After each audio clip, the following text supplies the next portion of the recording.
Shalom. Puji Tuhan, pagi ini kita mengucap syukur karena Tuhan begitu baik, karena Tuhan begitu luar biasa. Walaupun jaraknya agak jauh-jauh, kasih senyum kiri kanan dan katakan Tuhan berkati engkau. Amin. Haleluya. Pagi ini kita akan belajar firman Tuhan bersama-sama. Kita akan membuka Alkitab kita dari kitab 1 Timotius pasal 5 ayat 1 sampai ayat yang ke-11.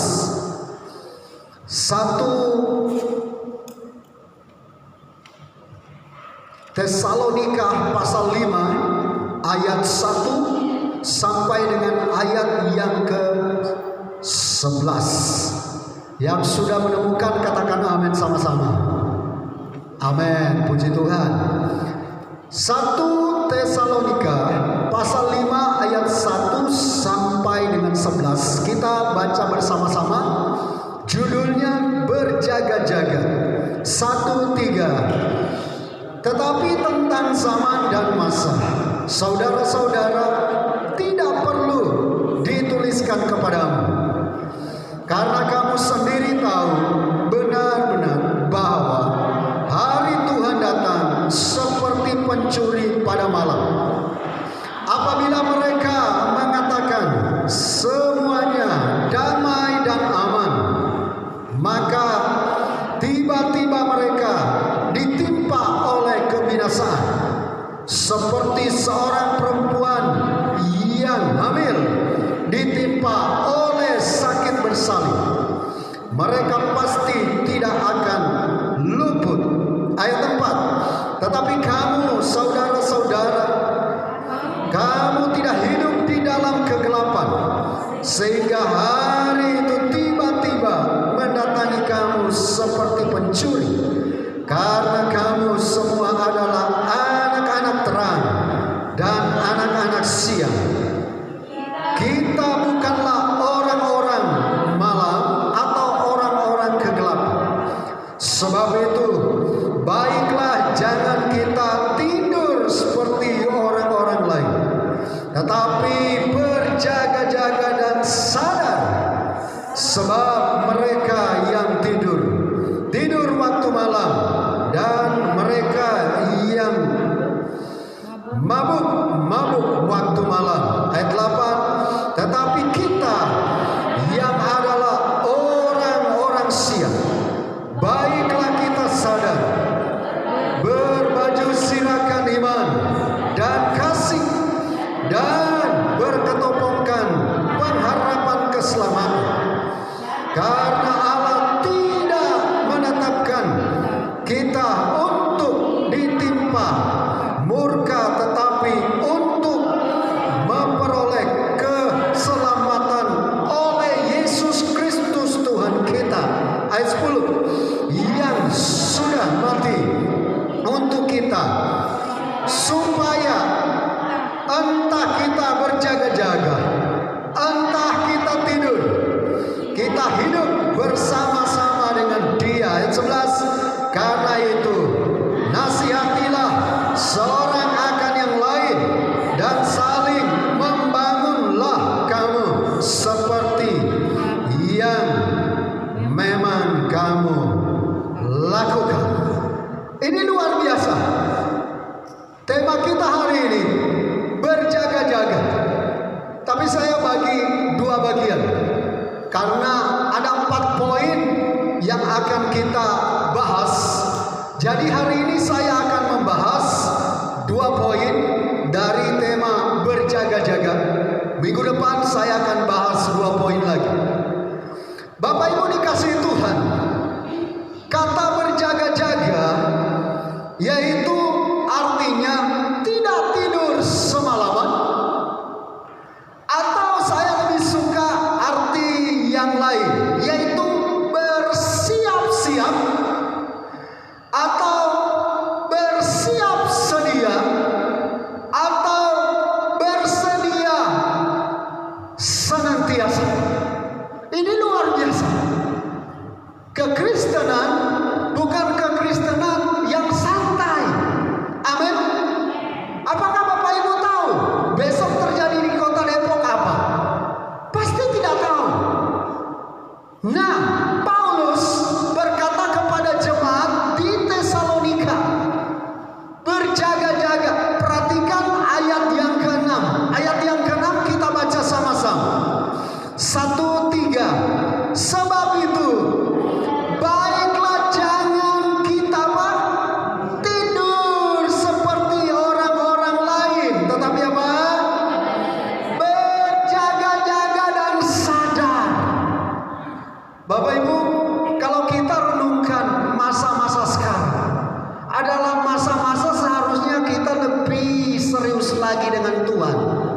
Yang setuju katakan amin. Bukan membuat kita malah jauh dari Tuhan. Bukan membuat kita malah takut. Untuk apa? Untuk mau datang kepada Tuhan. Saya cuma punya satu pikiran begini. Kalau kita ini udah dekat Tuhan, kapanpun kita dipanggil Tuhan, tidak ada yang namanya kekhawatiran. Paulus berkata, bagiku hidup adalah Kristus, mati adalah apa? Keuntungan. Makanya teman-teman semua yang sedang membaca kitab Kisah Para Rasul, kita sedang membaca bagaimana Paulus ditangisi oleh jemaat. Kenapa? Karena jemaat sedih. Paulus kembali ke Yerusalem dan dia tidak akan pernah luput lagi dari penjara, bahkan akan mengalami kematian. Paulus bilang apa? Kalian gak usah tangisi saya, tapi bagi saya di penjara bahkan mati sekalipun itu adalah keuntungan.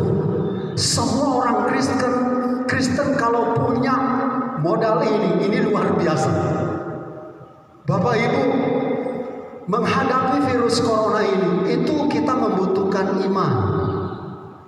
Ada banyak orang takut keluar dari rumah.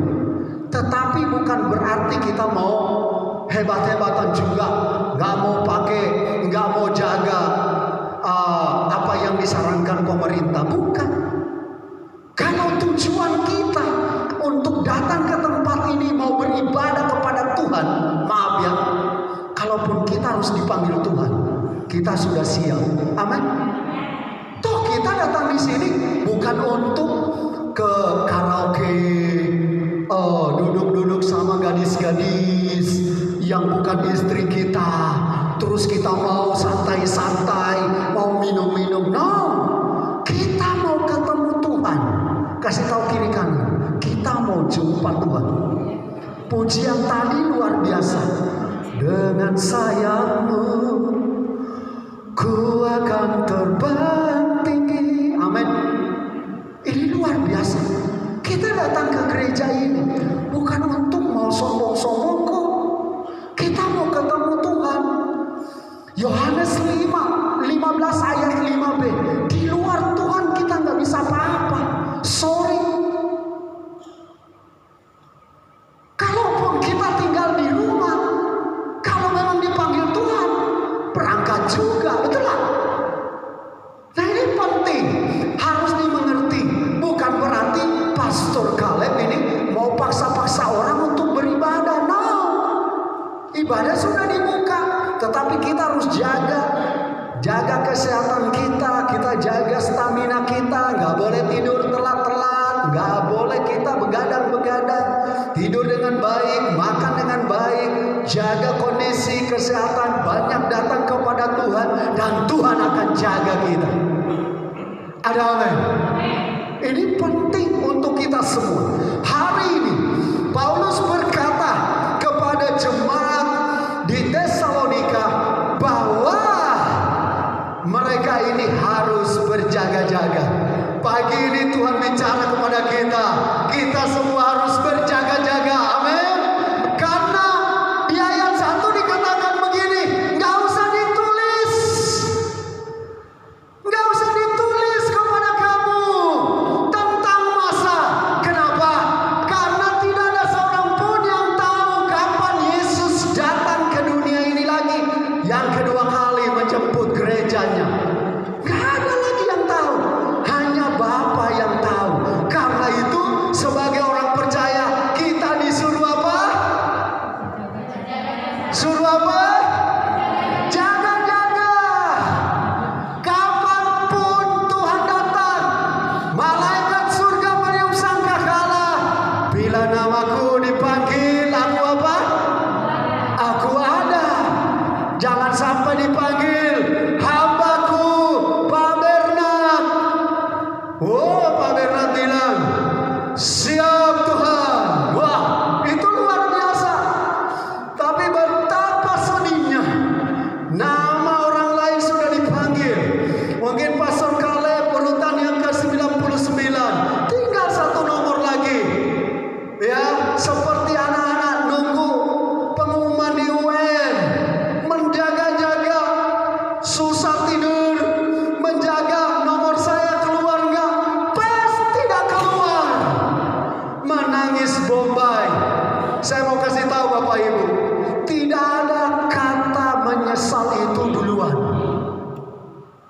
Halo? Menyesal gak ada namanya duluan. Menyesal selalu belakangan. Jangan sampai Tuhan datang, kita gak diangkat. Begitu menyesal, kita akan pukul kepala kita. Kenapa ya saya gak diangkat? Susah-susah saya datang ke gereja Sungai Yordan, dengar firman, nyanyi berjam-jam. Ada lagu zaman dulu, terlambat sudah kau datang padaku. Betul lah.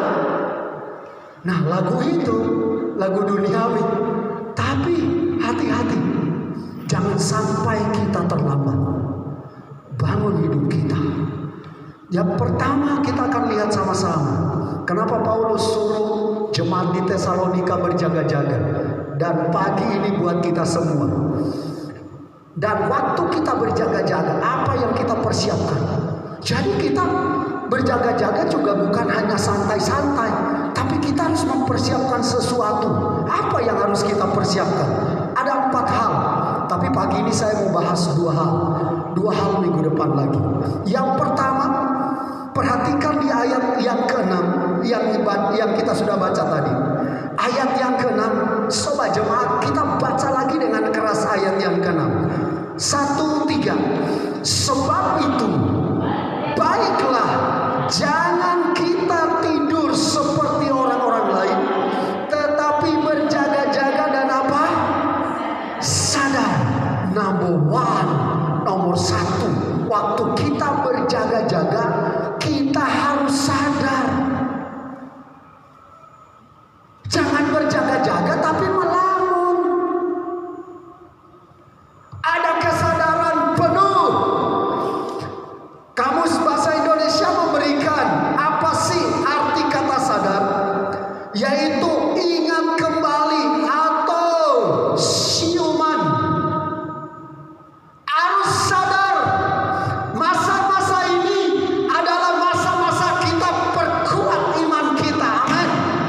Harus sadar bahwa kita harus semakin mengasihi keluarga kita. Amin. Harus sadar kita harus semakin mengasihi orang lain. Saya ajarin keluarga saya, jangan pernah benci orang. Orang yang mau jelekin kita, mau jahatin kita, bila perlu kita blessing. Bila perlu kita sebarkan berkat buat mereka. Kenapa? Karena itu yang Tuhan cari. Saya selalu ingatkan istri saya, apa gunanya kita hanya mengasihi orang yang mengasihi kita? Betul? Setuju gak Bapak Ibu? Apa gunanya kita hanya mengasihi orang yang mengasihi kita? Yang berguna, yang lebih hebat, itu kita bisa mengasihi orang yang pernah menjelek-jelekan kita. Nah, itu the best. Kita bisa mengasihi orang yang maki-maki kita. Itu good. Ada amin. Kita mulai mikir semua. Karena hari ini firman ini bukan hanya buat Bapak Ibu, tapi buat saya juga. Ada amin. Apa gunanya saya hanya mencintai orang yang suka memberi kepada saya, tapi kalau ada keluarga saya pelit, kenapa saya nggak cintai mereka? Harus mengasihi, mencintai. Harus ada kesadaran penuh. Orang-orang percaya hari-hari ini harus sadar bahwa semua materi, semua berkat yang Tuhan percayakan, kita gunakan untuk kemuliaan Tuhan. Ada amin. Kalau ada berkat, belilah makanan enak buat keluarga. Amin. Jangan ngirit, karena kita selalu ingatkan keluarga kita, nah sayang, ini masa corona, makannya tempe aja ya, besok tahu ya, lusa orek ya, berikut lagi apa ya. Hei, ada berkat, jangan dibuat foya-foya, tapi diatur untuk kemuliaan Tuhan. Kalau keluarga kita semua sehat, karena makanannya bergizi juga, nama Tuhan dimuliakan. Ada amin. Amin. Jadi Bapak Ibu gak boleh pelit ya. Punya duit 1 juta, sudah pengen minum jus mangga. Aduh sayang ya, keluarin 7.500 500 sayangnya udah gak jadi. Nah itu namanya pelit. Dan Alkitab Wahyu mengatakan orang kikir, orang pelit gak bisa masuk surga loh. Tegang banget. Betul gak? Ya, kecuali pengen jus mangga, nggak punya duit, ya apa boleh buat, betul lah. Tapi kalau baru gajian atau tarik Grab tiba-tiba ada yang ngasih 100.000 karena berkat Tuhan, terus lihat ada orang jual, waduh enak banget ya, jus sirsak yang punya kesukaan sirsak.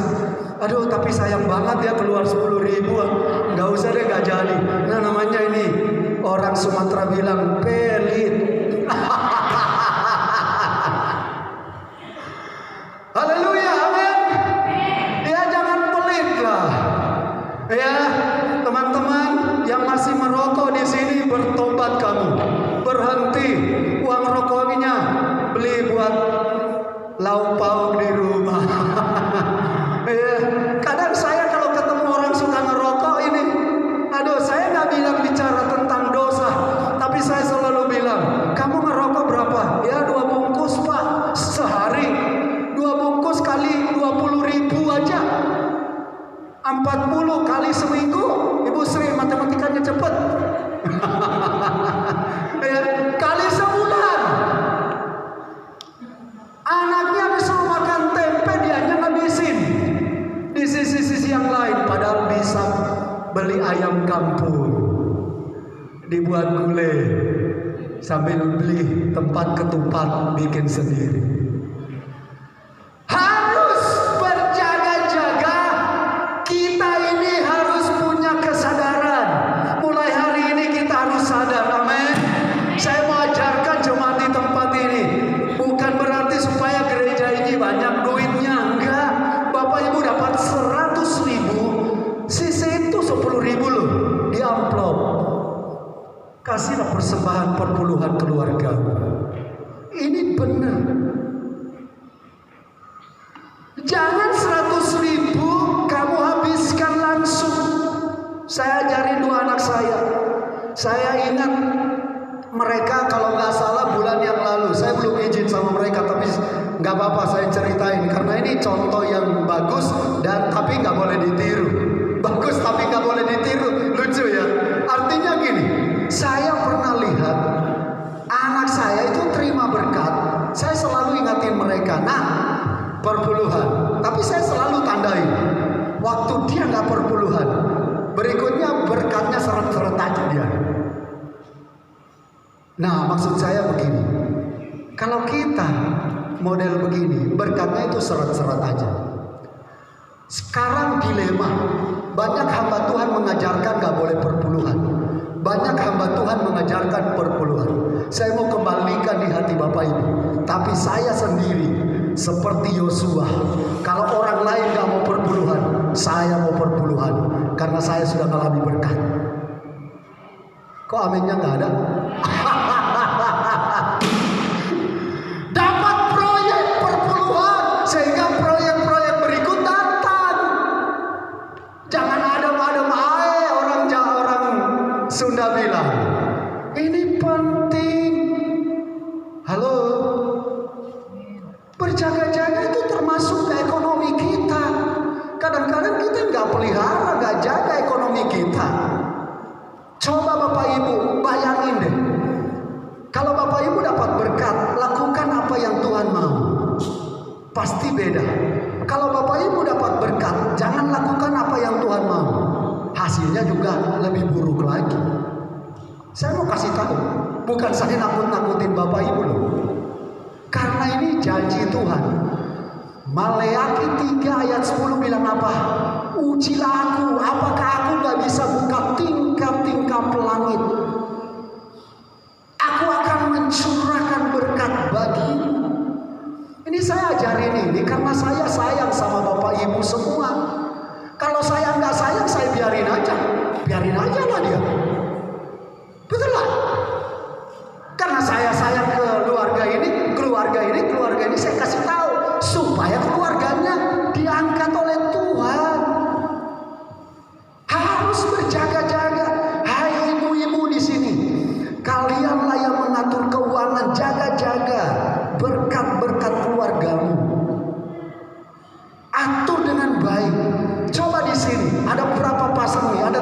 dasar yang belum lama ini saya kasih konseling.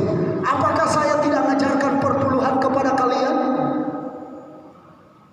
Sangat-sangat diajarkan. Karena bicara budgetin keuangan, ini penting. Jadi kata berjaga-jaga itu banyak sisi.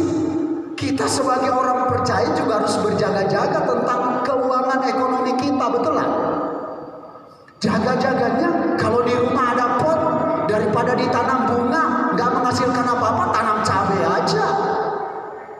Toh kalau cabai rawitnya ada 5 pohon di rumah, nggak perlu beli cabai di pasar, betul lah. Jadi banyak hal yang akan Tuhan. Makanya saya kerjakan juga bagian saya. Mumpung masih banyak kapling yang kosong, saya manfaatkan. Yang penting udah izin. Sehingga apa? Mau singkong ada, mau talas kapitaran ada, mau bawang merah ada, mau bawang merah yang besar-besar ada, mau gedi orang Manado ada, mau apa lagi? Batangan emas gak ada. Haleluya, udah tegang banget soalnya. Ayo kita manfaatin, amin. Kalau punya duit sih gak apa-apa lah, ya belajar di pasar terus. Tapi kalau kita harus berjaga-jaga situasi ekonomi kita, ya kan. Sawi ada, walaupun udah kering ini. Kenapa? Gak apa-apa. Ayo kita mau berjaga-jaga Bapak Ibu.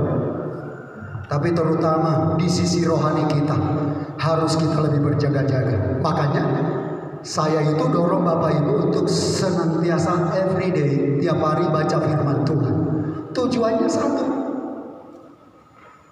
Tujuannya apa? Supaya kita ngerti firman Tuhan. Kalau Paulus siap mati karena Kristus, saya juga. Nah, iman kita bisa dibangun. Kalau kita nggak baca firman Tuhan, nggak merenungkannya, ya memble lah. Baru dapat dari berita koran, Depok Red Zone.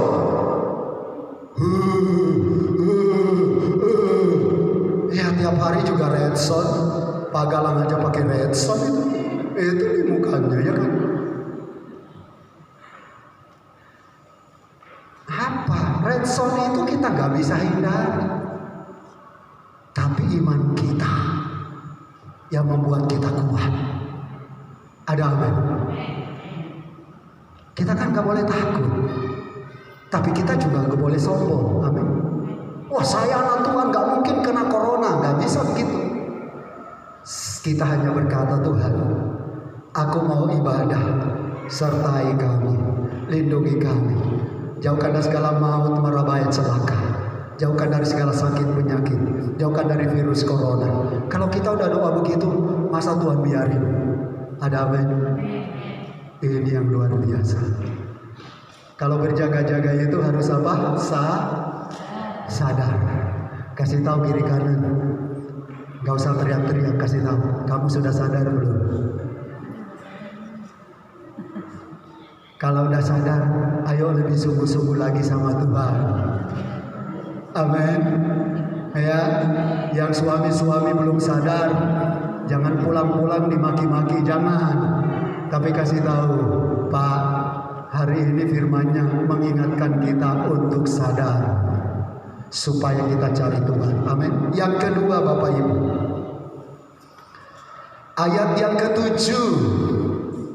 Ayat yang ketujuh, mari baca sama-sama. 1, 2, 3. Sebab mereka yang tidur waktu malam, dan mereka yang mabuk waktu malam. Ayat 8. Tetapi kita yang adalah orang-orang siang, baiklah kita sadar, berbaju zirakan iman dan kasih, dan ketopong pengharapan keselamatan. Yang kedua Bapak Ibu, Paulus berkata kepada jemaat di Tesalonika, selain kita sadar di ayat 8 ini, kita juga harus berbaju zirakan iman. Katakan iman. Ini dahsyat, iman. Baju zirah itu apa? Zaman dulu Bapak Ibu, kalau orang mau perang itu selalu pakai baju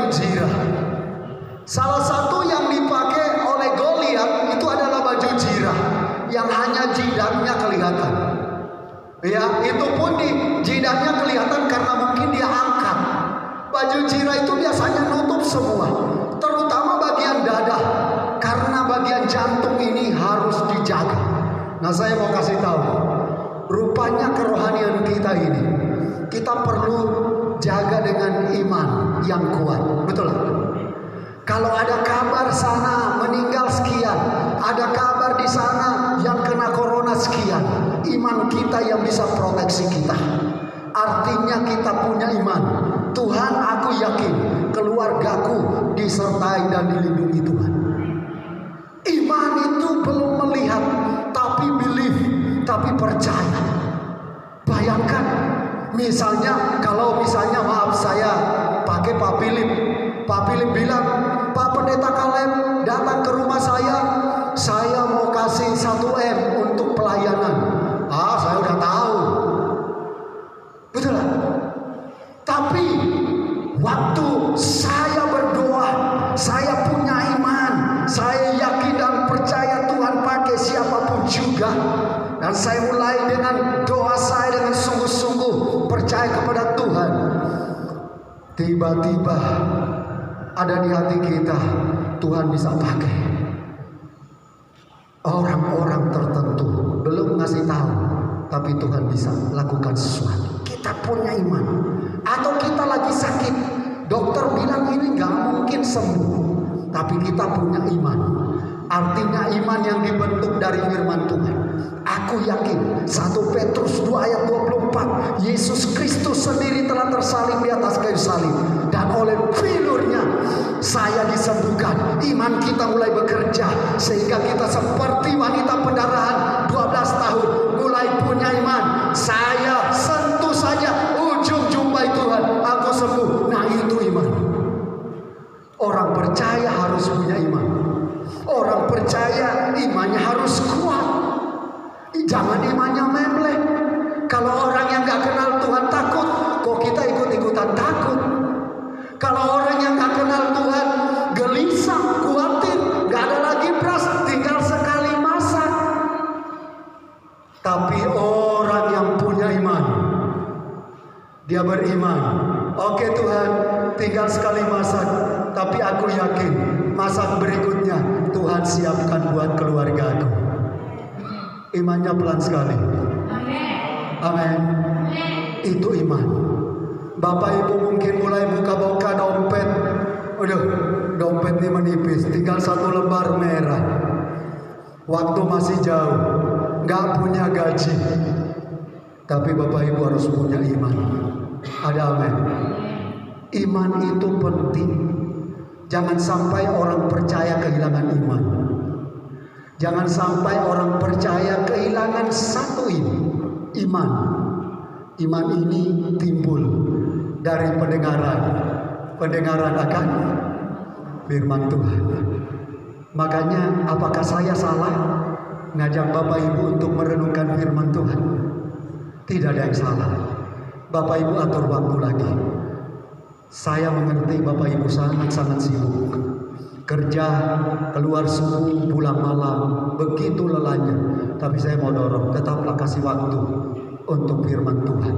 Karena ini adalah kebenaran, ini adalah suara Tuhan. Ada amin. Makanya saya sekarang nggak takut apapun. Walaupun saya sangat senang. Tiap malam anak saya berdoa begini, Tuhan Yesus, berikan umur panjang, sehat buat papi mami. Wah, saya senang sekali. Ajari anak-anak kita mendoakan kita. Amin. Saya sih gak pernah ajarin mereka, tapi itu otomatis lahir dari hidup mereka. Tapi mereka lakukan itu juga karena kita dorong terus ikut doa. Ayo anak-anak kita libatkan dalam doa malam. Amin. Mau masih kecil, sudah agak besar, sudah sangat besar, libatkan mereka. Ya, kalau kita punya anak-anak kecil, kita libatkan doa. Kadang-kadang proyek yang susah dijawab lewat doa anak kita bisa tembus loh. Karena doa mereka itu begitu polos. Satu ketika ada seorang anak yang terlatih dari sekolah minggu, kemudian orang tuanya juga ngajarin tiap hari kalau mau makan selalu menghadap meja makan piring yang sudah siapkan makanan, dan dia selalu berdoa, Tuhan Yesus berkati makanan minuman ini, amin. Dan dia sedang main di lapangan, tiba-tiba ada banteng liar yang lepas. Dan banteng ini sedang menuju dia, menuju anak yang ada di lapangan ini. Dia nggak bisa lari lagi, tapi dia berlutut walaupun bantengnya sedang menuju dia. Dan dia berdoa tutup mata, Tuhan Yesus berkatilah makanan minuman ini. Amin. Bantengnya pergi. Bapak Ibu, bahasanya salah, tapi tujuannya betul. Betul. Artinya dia sedang minta perlindungan Tuhan, tapi karena keterbatasan dia masih kecil, belum bisa merangkai kata-kata, tujuan hatinya benar. Nah, Allah itu Maha tahu. Kita nggak usah doa seperti ahli-ahli Taurat. Ya Allah, ya Tuhan, Engkau baik, Engkau hebat. Nggak perlu begitu kali. Kita punya doa begini sederhana aja. Mungkin lagi duduk di angkot sambil pakai masker. Tuhan terima kasih. Kalau hari ini uang tinggal 1 lembar, aku tahu Filipi 4 ayat 19, Allahku akan memenuhi segala keperluanku menurut kekayaan dalam Kristus Yesus. Nah, itu doa yang powerful. Amin. Percaya nggak Tuhan cukupi kita? Amin. Percaya nggak Tuhan buka-buka jalan yang sulit sekalipun untuk dibukakan buat anak-anaknya? Amin. Ada mujizat demi mujizat buat kita anak-anaknya. Hari ini ada 2 berkat ini, nanti 2 lagi minggu depan. Yaitu pada waktu kita berjaga-jaga, yang harus kita persiapkan dengan baik adalah kesadaran kita. Amin. Kita harus sadar bahwa kita ini anak-anak Tuhan. Ada satu kesaksian yang bagus banget. Kemarin teman-teman yang ikut iGrow, itu ada satu pengajar bersaksi lagi santai makan bakso di daerah Mangga Besar. Tiba-tiba lagi duduk asik, kesiram kuami dari orang lain, iya kan? Tapi dia nggak marah. Dia bersih-bersihin badannya, minta kain sama yang jualan mie itu. Kemudian orang yang menumpahkan ini minta maaf dan dia bilang oke, gak apa-apa. Selesai itu, tiba-tiba ada orang yang datang kepada dia. Pak, Bapak yang di gereja Gilgal ini ya, yang suka nyambut tamu ya. Bayangkan, dia bilang kalau saya hari itu maki-maki orang, itu orang yang tahu saya ini pelayan Tuhan. Apa kata dia? Betul. Dimanapun kita pergi, kita ini anak Tuhan. Mau dijelek-jelekin model apapun, jangan pernah balas. Bukankah pastor pernah cerita, pastor pernah dipukul orang di Raden Saleh, di Toleh Iskandar. Pastor hanya mundur-mundur, jatuh di got. Ya kan? Kalau saya hajar lagi, ada 2 hal terjadi. Tuh orang bisa di rumah sakit atau mati, atau saya juga yang mati. Tapi waktu kita mengalah, berkat Tuhan dicurahkan buat kita. Ada amin. Mau pulang dengan 2 berkat ini. Ada sadar. Yang kedua, berbaju sirakan iman. Mau punya iman kuat? Yang mau punya iman kuat boleh lambaikan tangan. Berarti mulai hari ini baca Alkitab lagi. Gak apa-apa. 1 ayat dapat berkat aja, kita sharekan. Saya senang. Semua yang Bapak Ibu kirim di WA kita, itu saya baca, saya simak, saya diberkati. Makanya di handphone saya nggak pernah hapus. Saya mau transfer semua ke email saya. Dan saya mau jadikan satu buku yang bagus. Ini dari Ibu Sri. Makanya Ibu jangan bolong-bolong. Bercanda Bu. Ibu mau ada good. Nanti Ibu buat buku. Bu Sri. Bu Sri mah udah terlatih. udah tahan banting dia, udah sabar ya. Jadi mulai hari ini ya, Alkitab adalah prioritas utama. Kasih tahu kiri kanan, Alkitab adalah prioritas utama. Para pengantin baru silakan kasih prioritas utama. Pastor udah kasih hadiah Alkitab kan? Udah dibaca belum? Haleluya. Amin. Wah, kalau kita ini rajin membaca, merenungkan firman Tuhan, saya yakin berkatnya akan dahsyat. Ya, saya kasih tahu Pak Luki, Pak, walaupun udah nanti kerja, udah tatap muka, ayo kebiasaan kita jangan jadiin kita rutinitas, tapi kita jadikan Alkitab ini adalah firman yang tiap hari berbicara buat kita. Mari kita tunduk kepala, kita berdoa bersama-sama. Bapa Surgawi, terima kasih. Hari ini Tuhan, kami dibangkitkan dengan kebenaran-Mu. Mari umat Tuhan yang ingin didoakan supaya pulang dari tempat ini tetap berjaga-jaga dan tetap memakai baju zirah iman. Kalau engkau ingin didoakan, cukup angkat tanganmu di tempat di mana engkau berada. Bapa, lihat setiap tangan-tangan yang terangkat. Hamba-Mu berdoa, buatlah seluruh umat-Mu hidup berjaga-jaga di dalam segala area.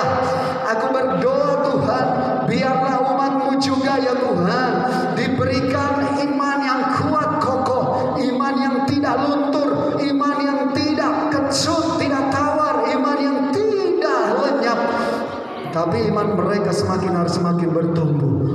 Urapi dan berkati kami semua. Biarlah kami pulang dengan dua berkat firman-Mu hari ini.